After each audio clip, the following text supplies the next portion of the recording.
Do you believe that phase 2 of the ceasefire in Gaza will come to fruition? And have you spoken to Netanyahu about it? And all of the problems, and it's been going on for years and years and centuries and centuries. It's a tough neighborhood, but it could be a very beautiful neighborhood. Of the ceasefire have been very impactful. And for me, there are two images that I remember more than any other. Nearing an end this Saturday, and there's been some worry that phase 2 might never get there. Do you believe that phase 2 of the ceasefire in Gaza will come to fruition? And have you spoken to Netanyahu about it?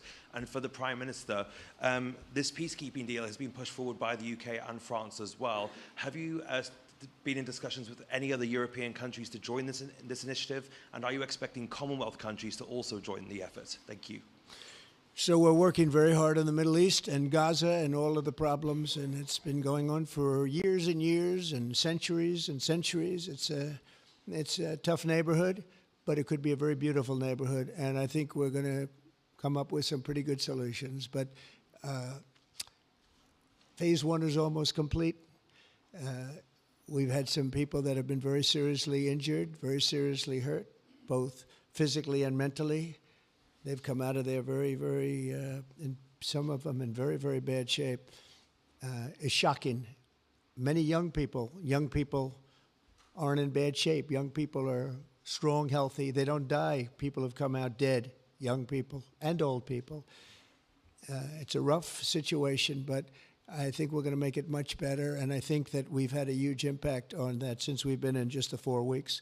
I think we've had a huge impact on Gaza, the Middle East, and we have some pretty good talks going on concerning lots of other people that are going to make it better. So we'll see what happens. Nobody really knows, but we'll see what happens. But I think we've had a very positive impact. Prime Minister? Yeah, on the question of the European countries, yes, I've spoken to a number of countries, particularly in the last few weeks. We had a meeting in Paris last week. I've got a meeting on Sunday with 18 countries to further our discussions.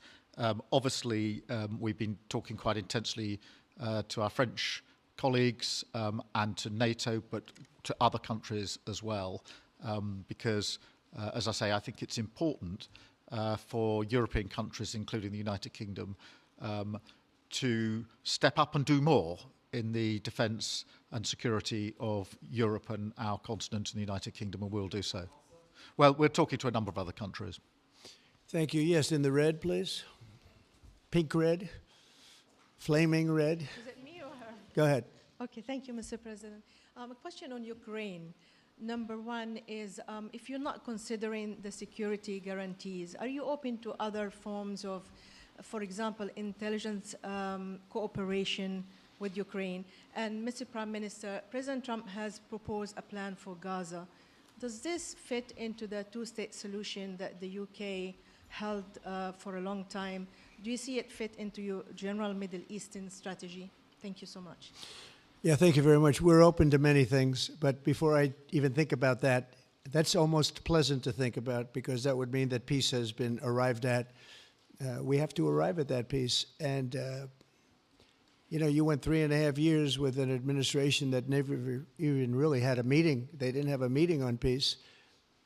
And there was no prospect of peace. I think, frankly, Russia wanted to go through the whole long deal. I don't think they do anymore. I don't think they do. We had a very big impact on that whole situation.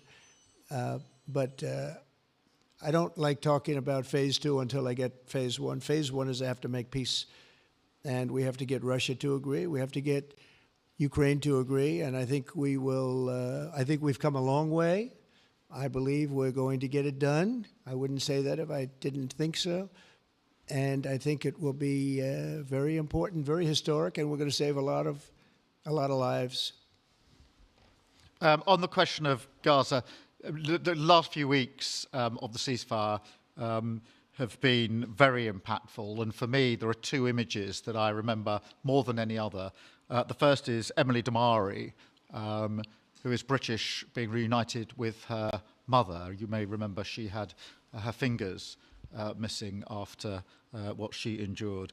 That was an incredible moment. I'd spent a lot of time with her mother while she was held captive, and her mother went through absolute torture. The other image was thousands of Palestinians marching through rubble, trying to return to their communities and their homes.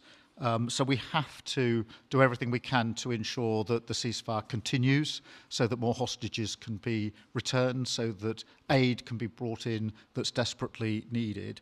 We need to allow Palestinians to return and to rebuild their lives, and we must all support them in doing that.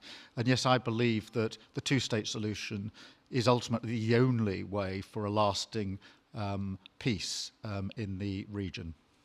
And think of that. She came home with her fingers and part of her hand blown off. It's terrible. How bad does it get? And we had others that came home in much worse shape than that. Yeah. It's a terrible situation. Don't miss out. Log on to oneindia.com for more updates.